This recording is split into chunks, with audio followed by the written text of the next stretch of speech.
Welcome to USA Global TV and Radio, where our mission is to provide education, entertainment, hope, and inspiration. USA Global TV and Radio connects you with experts and audiences all around the world every single day to help you succeed in business and to live a richer life. Visit us at usaglobaltv.com to learn about career and life-changing training and mentoring programs like the Listening Mentor. Subscribe to our newsletter to stay informed about our special programs and offers. Discover how you can become a guest on one of our shows or a host or producer of a USA Global TV and Radio show of your very own. That's USA Global TV and Radio, where the doctor is always in.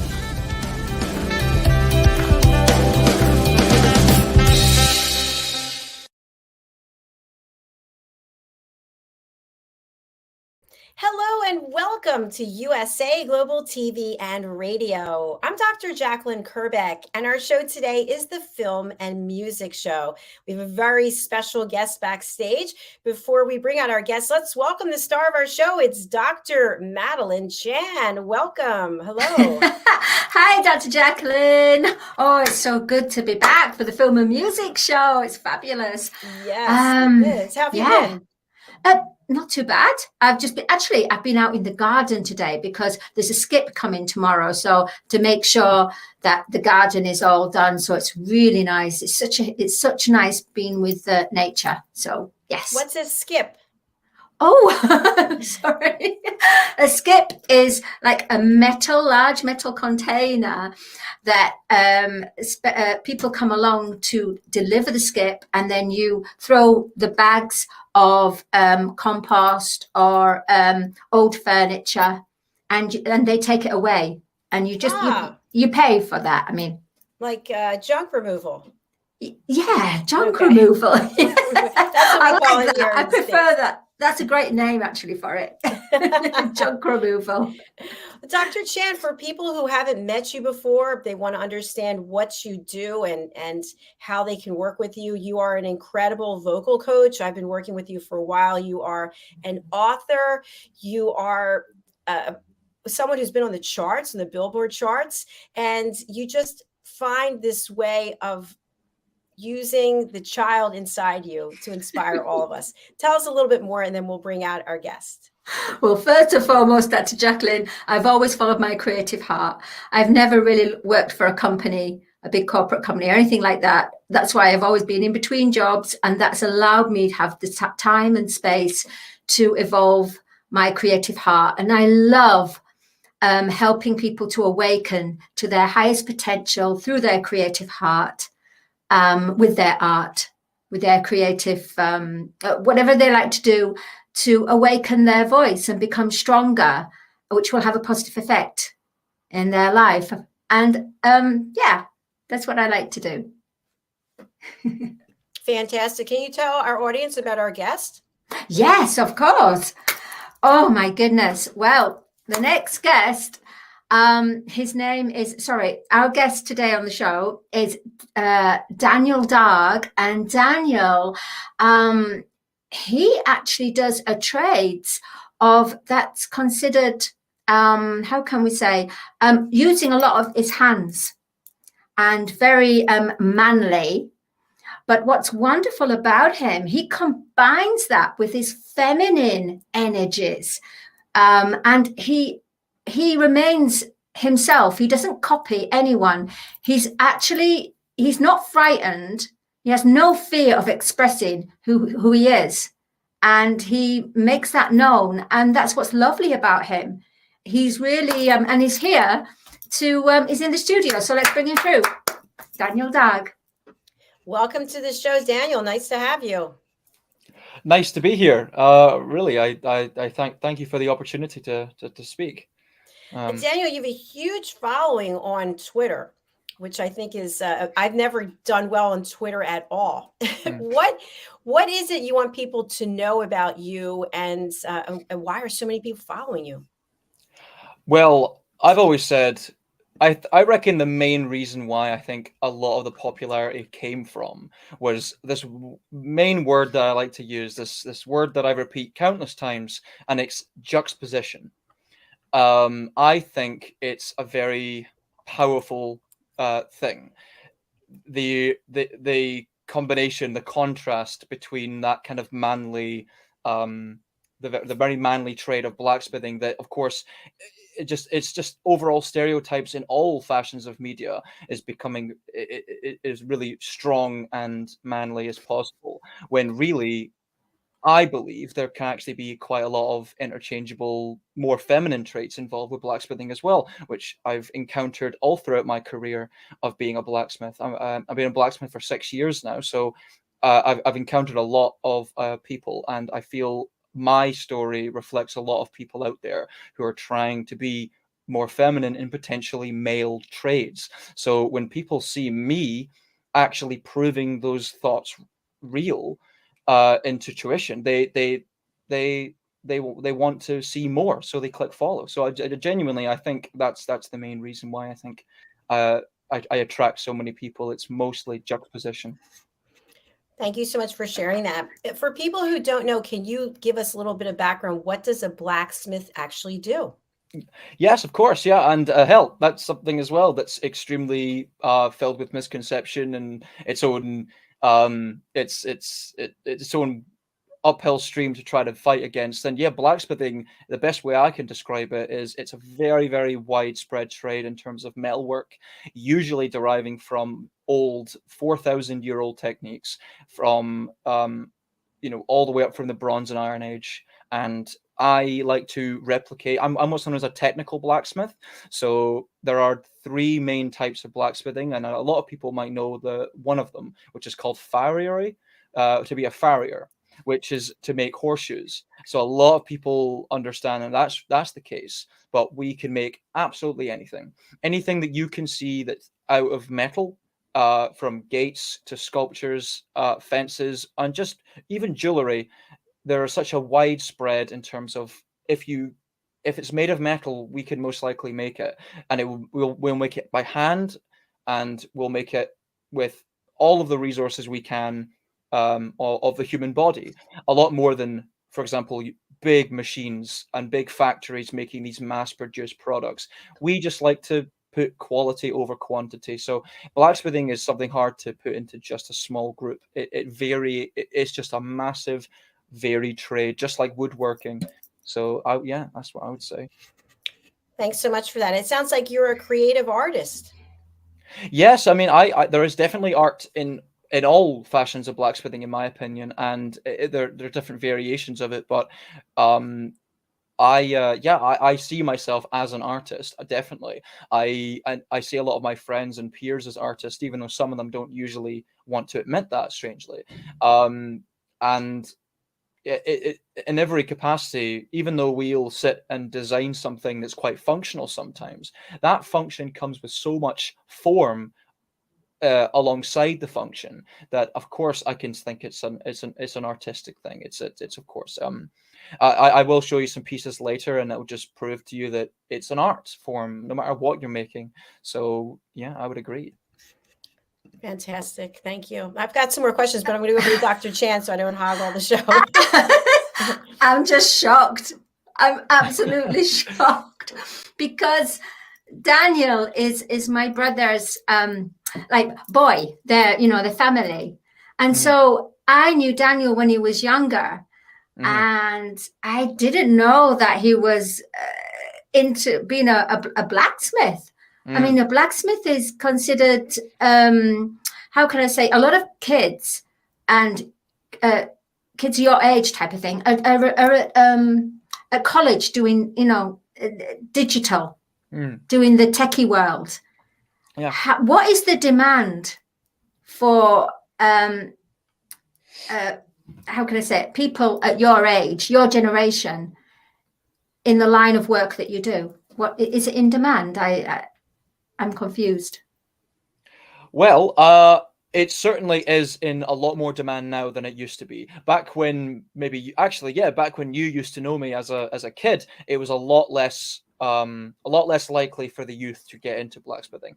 I found in the last 5 years alone, the trade has exponentially grown in interest for a whole load of different variation of groups, and including the youth. Things like YouTube channels, big YouTube videos about how to make knives and how to make sculptures and gates. And actually, the community of blacksmithing, even though they were slightly aged, could reach to the youth quite easily through the internet. So I certainly think the internet has increased the amount of demand that there is. But I've always loved making things, so I suppose I've always had an interest in making things and actually using my hands.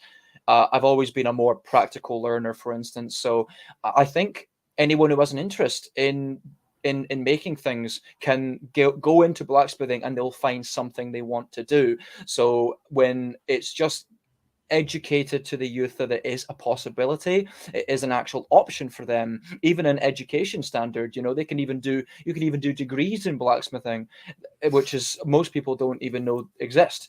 But when they do know, it almost always accommodates a whole load of different people. And yeah, including me, I happen to be very well accommodated by the blacksmithing industry. So I'm just happy I discovered it when I did. I discovered it when I was 17, actually, near the end of high school, because they had a metalwork class there, and a lot of the skills were quite transferable on. And I just really wanted, I made a ring. In fact, I'm actually wearing it right now. That ring I wear around my neck is actually the very first thing that I ever made that I said, okay, I'm going to do this as a career. I'm going to do this, because I got so much satisfaction from that. I just wanted to make my whole life dedicated to it. I didn't care what it took. I didn't care what I had to sacrifice. I wanted for that to be my job. So that's just why I wear it close, as a reminder of how far I've come as well. And I think every person has a little bit of that in them. So yeah. Thank you for answering for that, Danielle. Yeah, great answer. Great. Excellent. Danielle, a question I have is, you mentioned, I believe in the beginning, we're talking about blacksmithing, which traditionally years ago, air quotes, people would think was a masculine industry, and you're bringing the feminine side of yourself to that. How have you been received in doing so? Well, in terms of reception, it's obviously been very mixed. I have had tens of thousands approach me and claim it's an amazing thing. It's an amazing feat of seeing that, like I mentioned before, juxtaposition. Sometimes it's just people just find it funny. Sometimes it's just comedy. There's like a comedic aspect to it too, that people go, oh, that's hilarious. Look, it's someone who's dressing up femininely and doing blacksmithing. It goes against what people believe is is in the real world. So, I'm providing entertainment on one side, but there is another side for sure. Bad reception. I do get it. I get it all the time. Every day I'll have someone, commenting how I shouldn't be doing the things I'm doing. In fact, I've had many people rant entire paragraphs about me, about how I'm harming the industry, because there are people who want to keep the trade masculine. And some people most of the time, they use claims such as my ancestors would be not proud of me.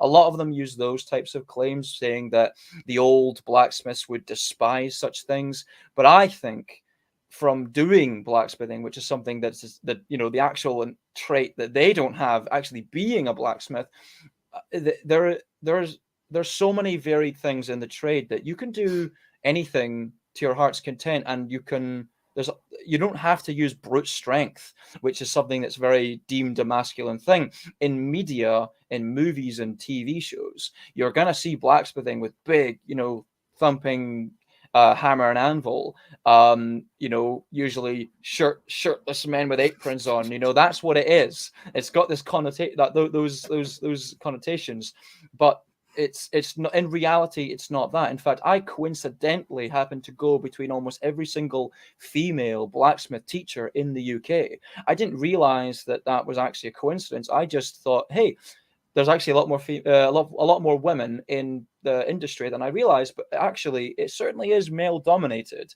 But there are a lot of people who want it to stay that way for reasons that I still haven't quite decided, determined yet. So yeah, that's the reception. Thank you for being so transparent with us. Yeah, I find that amazing. Absolutely. A really brave step to do in a male, like you said, a male world. Yeah. There has been challenges. I've even been approached in person, and there's been moments where I've in fact, yeah, there was one moment in my college where I actually genuinely felt unsafe because there was a group of students who saw that as a way to target me. Of course, that situation was sorted out, and I found it's definitely in the minority. People who are in the negative and who are actually willing to approach me as well with that level of confidence because of their prejudice and issues. Uh, they're in the minority. Most people that I've met support me, and it happens to be some of the most buff, masculine men you can possibly think of in your head as being a blacksmith. They're usually the ones who support me more. So, and I know it's genuine because I've made very good friends with them, and we're close friends and probably will be for decades because of how closed our industry is in our community. So yeah, I you can definitely tell the ones who are being genuine, and I feel it's the majority. So at least I move forward always knowing I'm going to have support. So that's what keeps me going. I know there's going to be people who are okay with me. So I love the viewpoint that you're taking. There's your perspective. I really admire that. Yeah. mm-hmm. It's optimism, really. I try to be as optimistic as possible, and I could have given up many years ago in terms of blacksmithing, being approached by people who say I'm not good enough. But in the last couple of years, when I started to implement the feminine traits onto blacksmithing, yeah, from day one. In fact, actually, the first day I ever posted on my Twitter, I got 500 followers instantly. There was already a ton of people. I got really lucky with the algorithm, and I just I did not expect that level of positivity, that influx that I got, and the reaction that spread across the internet as well. My image was being spread across the internet for good and bad reasons, of course. But I felt so much optimism towards it because of how many people were loving it. So that aren't just going to jump to their prejudice. So that's what's kept me going, and it will remain that way, I'm guessing, for a long time. Thank you. We were talking a little bit backstage about fishnets, and tell us, you were talking about how, and I think in fashion everything comes and goes. We see it come back around after a while. But you love fishnet. You look great in it. Tell us a little bit more. Well, yes. I love fishnets. I love wearing fishnets all the time. In fact, even when I'm wearing more masculine clothing, I'll probably wear fishnets in between so you can sort of see them. And I was mentioning before that fishnets are one of those kind of objects in clothing that can massively change, very, very radically change from being masculine and feminine, depending what decade you're in. It seems to change almost every decade if it's more of a masculine or feminine thing. Right now, it's considered a feminine thing, but I use those kind of arguments in favor of me because some people believe that, the things I'm wearing are very hyper feminine, for me to turn around and say, well, technically no, because you could, if I just waited 10 years, no doubt you'd change your mind. So what's the point in dictating ourselves so strictly right now? Everyone's living in the moment in terms of fashion. And that's just natural. That's just what happens. That's the reason why it is fashion. It's the fashion of the period. But that can change so radically. People don't quite understand just how much. 200 years ago, skirts were, more like 300. Yeah, 300 years ago, skirts and big puffy trousers were really masculine. And you'd look at that back now, and we see that as almost silly and very hyper flamboyant, therefore feminine.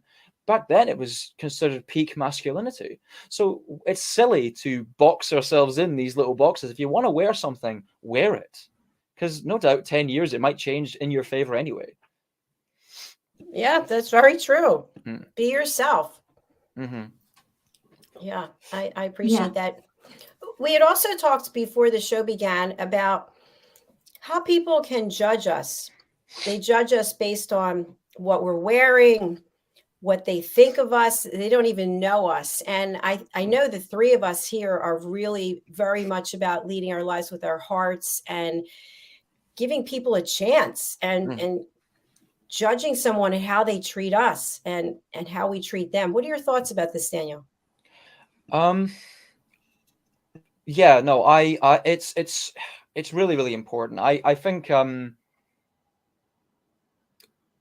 sorry, I got a bit of a one of those moments. Brain There's so fog. much. There's so much to think about. It's almost overwhelming because it's so many different people with so many different opinions. And yeah, I think it's always it. It comes back to that very basic depiction of, if you want to wear something, do it. Just be yourself. There are many, many people who are currently trapped, I think, and even if they don't want to admit it, they are genuinely trapped in their own little social constructs, sometimes very local social constructs that they don't even understand necessarily. They just being brainwashed into thinking that's what they want because it's what society expects of them. And this is something this is an argument that can be used for so many different things, not just fashion. It can be anything with any perception of gender. And yeah, there are many people I think could certainly benefit from being more open-minded in terms of in terms of looking at things not as strictly boxed and strictly gendered. Sorry if that was a vague answer, but No, that's okay. That's okay. I was going to say, remember in the 80s, they had the New Romantics, yes. and it was pop stars, and they were all wearing effeminate, fishnets and adamant. And all these big artists, they wore makeup, they wore cropped tops and everything. Yes. So it's not something new, but people have forgotten. Yeah. They've forgotten because how crazy this world is. They're moving on and they're forgetting, actually, I kind of dressed like that a long, long time ago. Yeah. Yet they've got their judging hat on. Yeah. They've got the judging hat, and it's where we're all conflicting. There are people who have probably looked at me with such hatred and prejudice for wearing a crop top. Meanwhile, they probably did wear a crop top back in the 70s, or it's filled with hypocrisy most of the time. The only bad thing that I'm doing is doing it too early or too late. No one can seem to decide. We should all just stick to our little boxes and shut up and let society deal with it, tell us what to do. But I don't see the point. I think expression, I was thinking about this thought before, and I think this might resonate with a lot of people, especially when I put into perspective via probability is something I like to talk about. The probability of your existence is so minute. Like, it's very, very small chance that you're even here to begin with. That's how I view life. And so you have this but beliefs on the side, I mean, you have this rare chance to be yourself, to be an individual, because there's so many of us, there's so many human beings, all with their incredible chance to even exist in the first place.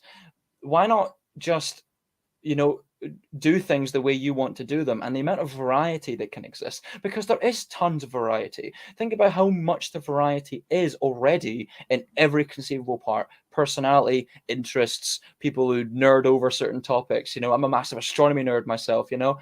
These basic interests divide us, but in the good way. It gives variety, and it allows us to interact well with other groups and meet new friends and start whole families. So what if I'm doing that with fashion? Why is fashion not allowed to be expressed in the same way as some of your other more basic interests that other people take for granted? It's I think all you're doing is just adding variety to the world, and I don't see that as an issue. I don't. Some people really do. They see it as a serious threat to their existence, but I believe it's the opposite. I believe it gives them more freedom, absolutely, to do anything they want. So. Well, yeah. I think that there's a lot of fear in the world, and people see someone who doesn't look like them and they're afraid, and then it becomes a whole, we know what it becomes.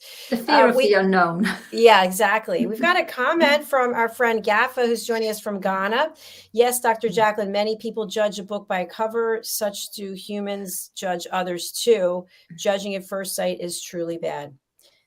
Thanks for being here, Gaffa. We appreciate it. Thanks, Gaffer. Daniel, I noticed you have a sword there in the corner. Oh, Can yes. you tell us about this? This is one that I just made the other day.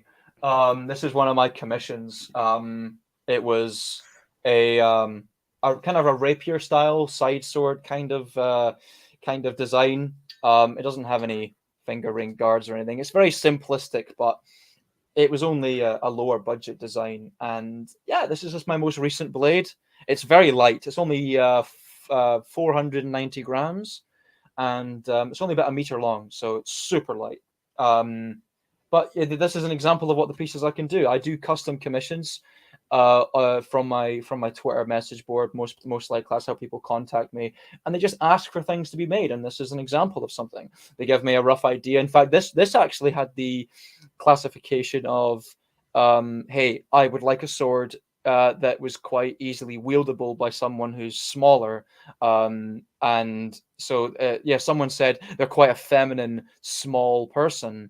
So they would, they would like to have a sword to represent that. And I was like, okay, and I made this sword, and they are very happy with it. So I need to send that off to them at some point. But that's an example of what I can do. Oh, thanks for sharing that with us. Now, without saying who the person is something like that used for fencing or for movies, or any idea? Well, this could be used for not for fencing, but this could be used for cutting, because it is actually made of a higher carbon steel. It is hardened and tempered, so this thing could function as a real functional sword. So it's more of a weapon than anything else. However, it's up to them what they want to do with it. Most people who order those kind of things just order it for the sake of having one.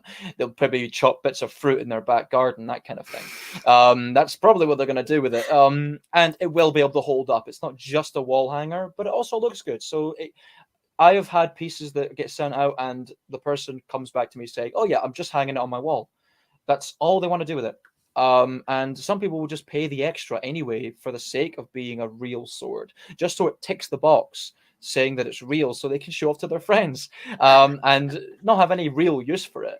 And this accounts for any piece that I'm asked for. It's most. I'm not really. I do make some, obviously, evaluation in terms of, like, if someone came to me quite unstable, asking for a blade, I would then obviously take my I'll use something against them. I'd be like, I don't think I want to, or I'm not comfortable making you a sword. I've done that a couple of times. I've also had people ask me about firearms and stuff, which I've always rejected. Of course, it's illegal, and I can't do that. Even if it wasn't illegal, I wouldn't make that. So yeah, it's not really my business what people do with my pieces, but most of the time, I'm guessing it'd be just decorative, to show off to their friends. Hey, I have a real sword made by Femboy Blacksmithing. In fact, that's actually why a lot of my pieces are sold by. It's usually because it's made by me is the big seller, which is something I'm extremely fortunate to have. Most blacksmiths do not have any of that to begin with. It takes them years to get to that level. So I'm extremely privileged in a position where I can just make anything and it would get sold because someone just wants my work, even if it isn't on the equal quality to someone else in the trade. So yeah. Good for you. How exciting is that? That's fabulous. Yeah. I was going to ask a question. Do people come to you and say, I've always admired this sword. This sword is in this picture. Can you replicate that? Yes. Like Excalibur. The sword Excalibur. Yeah, more times than any other. That is definitely the most common type of commission. I just got one yesterday. It was someone wanted a massive trident, and it was from some anime. And it was this big, like, fantasy like trident thing, and I was like, I wasn't sure if I could make it, but they're going to give me around $2,000 to make it, so I will, because that will cover the budget. And it's all about budget, because most people come to me saying, hey, can I have this made? And I go, okay, sure, what's your budget? The reason why I ask that is because I need to know how much of a quality I can do, even if I can reach the level of quality at a minimum. If they can't, I'll just say no. So some people will ask me, hey, can you make this sword from a TV show? Which most of the time it's already an existing sword. This sword, for instance, wasn't an existing piece. They just asked for a rough type of design sword. So genuinely, that's more likely to be made by me. But exact replicas, I'm not quite set up to do. But there's, that will be the most common thing. But if with enough money paid, I will do it. It's just some people come to me, which is a big issue. They'll come to me with a sword idea. They've thought about every single thing in the project and accept the money. They've come back to me and said, okay, my budget is $95. And I go, oh, okay. We were looking at around $900, $1,000. That's kind of the range. You were describing your own piece. That's how that's commissions work. That is the majority of the time, I'm afraid. But it's something that us blacksmiths have to deal with all the time. Our work is very expensive. It's very high quality. That's what you get. That's what you pay for. Some people look at more machine-made things and just immediately compare the two. There is no comparison. It blows it completely out of the water. The machine things have their own uses and they have their place in the world. But if you want something that's cheap, don't go to a blacksmith. Most people just don't know that. So sorry. No, they're good points. How can people find out what it is that you can create for them? Is there some place they can go and look at your work?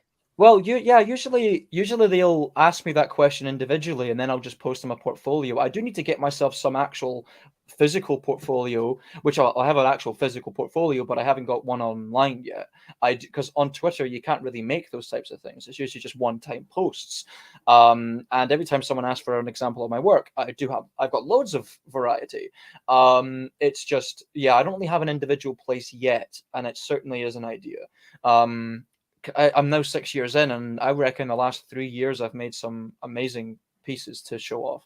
I just don't really have anywhere to do so. So in fact, I've got some physical pieces here to show if you want later on. We need to see them. We've only got 8 minutes left in the show. Let's see. Oh, well, so here's one of my pieces, for instance. This is an example of what I can make. This is entirely decorative, as you can see. It could be maybe on top of a gate post, maybe some, you could have multiple of these running down the side of some panel, or just one of them to sit in a cabinet as a sculpture. It has no purpose, this thing, but it's to show what I can make. In fact, this essentially is a portfolio in one piece.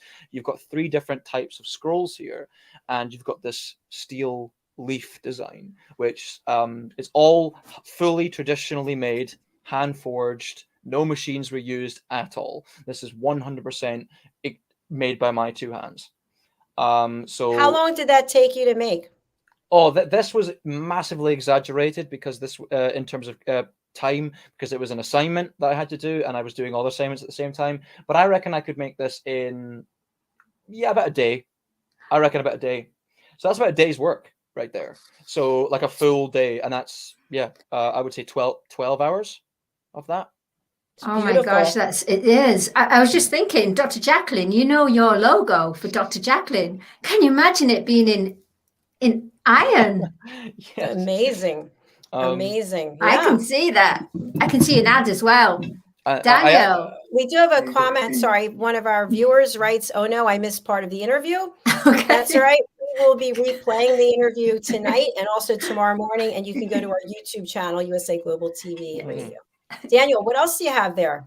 Well, this is there might be some context involved in this. Essentially, I actually won a competition this year. Actually, I made a design competition, and it's for the local skate park that I live in a city, and they're making a new skate park where they're making it much bigger, much grander. And every single year they go to the blacksmiths of the college, and they basically do a little competition to see who could design the best piece to go in their skate park as like a sculpture. I designed a piece that's all about gender like dysphoria, and so it's actually quite related to a lot of the topics I that you see on like Twitter. The whole combination of LGBT and blacksmithing. It's quite a popular discussion actually, and it's a giant mirror design that basically isn't a real mirror. It just displays 2 figurines on each side of the statue. Depending on what side you stand on it, you'll see a different either male or feminine reflection. So, and all down the side of it, you have scroll work and fancy decorative thing. And this is a sample piece of what it's going to look like down the edges. So this is what you call a beveled scroll, and just a really widespread scroll. It looks really good from the front. And this thing is the thing I'm proud of, though. This is my very special prototype of a bolt. So this is actually a type of bolt / screw. It can be both. And as you can see, it's got a little heart as the head of the bolt. So it's not just a typical just round rivet that you'll see on the side of metalwork. That's holding it in place. That'll then be pinning the scrolls to the frame. So I just thought, that's a good example of how you can take form over function, but a combination of two. Nothing has to look, just because it's functional doesn't mean it has to look boring. You can make a serious amount of detail and just character to your work. And I just like the idea of little hearts. There's going to be 24 of these in total. So I've got a lot of work ahead of me. So yeah, that's an example. Can you share with that one, what is the application for the hearts? Oh, yeah, essentially there's going to be a frame that's attached that are attaching these scrolls. So imagine my arm's the frame. These are going to be attached, and these bolts are the things that bolt it into the back. And so you would usually just buy a screw. You would just buy a big screw or a big bolt that just looks like it's been machined, I'm sure you can find an example when you're walking around outside. I'm sure you'll see loads of little examples of nuts and bolts and screws, but this is my design of one where if that's the difference between a machine-made thing and a handmade thing. You've got a lot of character there. It does the same function as a bolt by bolting it to the frame, but you've got really decorative heart shapes where it looks nice. And that's it. We mentioned at the beginning of the interview, it's an art piece. It's an art form. So even if I have to replace some functional things with decorative, I can do it very, very well. There's so much variety of what I can do by hand over an anvil and hammer. And I just want to say I really wish people got more into it, and I'm really glad I've gotten a lot of people into it myself. So I really advise anyone who's watching this, if you ever have an opportunity to try it, maybe a day course or something, you should try it. It's amazing. It's one of those little experiences that can completely change you, like it did me. Who knows? So yeah. That's great, Daniel. And I know our audience is wondering, we have a global audience. First of all, where are you located, and how can people work with you? Do they have to be right in your area? Yeah, you can probably tell from my accent. I'm from Scotland originally, but I actually live in England right now. I live pretty low end, kind of Midlands, England. So if you're anywhere in the UK, I am available there. You can contact me on the Twitter if you want to maybe visit, maybe get some kind of class sorted out, that kind of thing. However, I also ship internationally. So if you're not in the UK, if you live in America or anywhere in Europe, or even Australia, even I've sent things to Australia. I've sent things all across the world. I do ship internationally. So all it takes is just communication. I don't have a website where it has like a bunch of products, because that's not how I work. I don't make products. But I am making axes soon. I'm making 20 axes. And so that's going to be like a product line on the side. But most of the time I'm custom work. So if you want something made that's custom, you just come to me, you message me, you say what country you're in, and I'll say if I can do it or not. And under the budget, that's how that works. You can pretty much be in any country. I think the only country I cannot ship to is Saudi Arabia, for reasons of my business, the shipping company that I use. So yeah, that's the availability I have to be able to ship my work if you do want something, and they can be very simple pieces. They don't have to be complex at all. So. Daniel, just a quick question for our audience. If people are thinking, this is really great, I want to do something, can they contact you and say, I don't know exactly what I want, but I have this much money to spend, and this is where I'd like to put it or hang it, or what? And you'll come up with some ideas? Oh, absolutely. I've done that quite a few times. Again, that's one of the kind of more common things that happen. A lot of people come to me going, oh, I don't really know what I want, but I do have about $150. In fact, that's actually the reason why I started making the axes, because most people on average have about $150 when they come to me. I've noticed that. So if I make an axe for $150, I can just sell it to you straight off the bat. Add some custom work to it, stamp your initials into it, maybe burn some cool cool patterns on the wood. That's the kind of thing I was going for. So yeah, my availability in terms of my work is so huge. You can ask for anything in terms of jewelry. A piece like that, for instance, like I said about the leaf piece, or a sword, it can be anything. If you need inspiration, you can look at countless examples of blacksmithing work, but also just out there in the world. Keep your eyes open. You might see something you really, really like, and you go, wow, that's amazing. I wish I knew a blacksmith who could make that. Well, I guess you do, but I guess you do know of one. So it's, that's my recommendation. Certainly, you can come to me with any questions you want. Even people who want to start blacksmithing and do it entirely for themselves, I give free advice always, anytime. So if you want to get yourself started, even, that's something I can do too. So I'm always there to answer questions, and I love doing so. Thank you, Daniel. Well, we have you up on Spotlight as we close out the show. For people who want to contact you, your main following is over on Twitter. Let people know what your account name is. Yes, it's called Femboy Blacksmithing, and essentially in almost every scenario, I've kind of got an account everywhere that's under that name, but the main one that you're most likely going to get any interaction is on Twitter. So on the Twitter account, Femboy Blacksmithing. Sometimes you just have to type in Femboy and it should come up. But yeah, that's under, it's because it was under a Femboy gimmick account, which was another topic, I guess. It's just it was a classification that became popular online quite a few years ago to represent a feminine male, or at least that's what originally meant. It's changed quite a lot recently. But yeah, that's why I like to put the name Femboy and blacksmithing together to show that juxtaposition in its entirety in the name. So that's why I'm called that. But Thank you. Just one clarification. We have here that your Twitter handle is Femboy Forge. Yes, it's the Femboy Forge. Yeah, I always call it Femboy Blacksmithing because that's what I'm known as. But yeah, if you want to type up on the actual it's the Femboy Forge. I actually always forget that. Thanks for reminding me. That's what I am known as.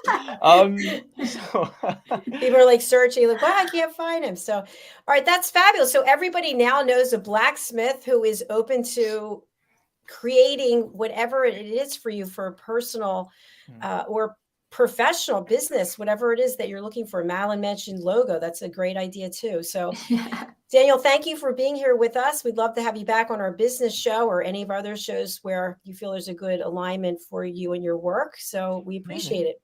Yeah, I've really enjoyed my time here and I felt extremely welcome. So I really appreciate you. Your question choice is phenomenal, by the way. It kept me talking. There was never a moment where I felt I was stuttering too hard. So that's you're a good host. So thank you very much. I have got a good experience from this. So I appreciate it for the opportunity. Thank you very much. We appreciate that as well. And you must come back, Daniel. You must come back on for part 2.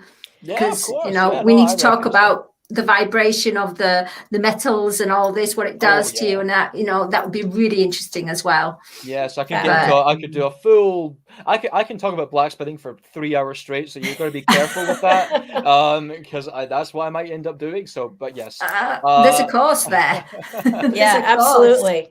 Dr. Chan, how can people get in touch with you, and who would you like to contact you? Yes, if people can get in contact with me, who number one would like a song, and being able to sing the song themselves, and if they want to be in contact with their inner child essence to help open their creative heart, then please contact me on madalenecarolchan at gmail.com. That's MADALENECAROLCHAN at gmail.com.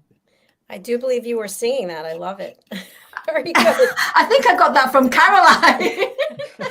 Well, thank you everyone for being here. Our next show is coming up. It's The Wise Ones, and we look forward to having you back. Please go to our YouTube channel, USA Global TV and Radio, and subscribe. If you'd like to be a guest on any of our shows, guess where you can go? Our website, usaglobaltv.com/ book your session.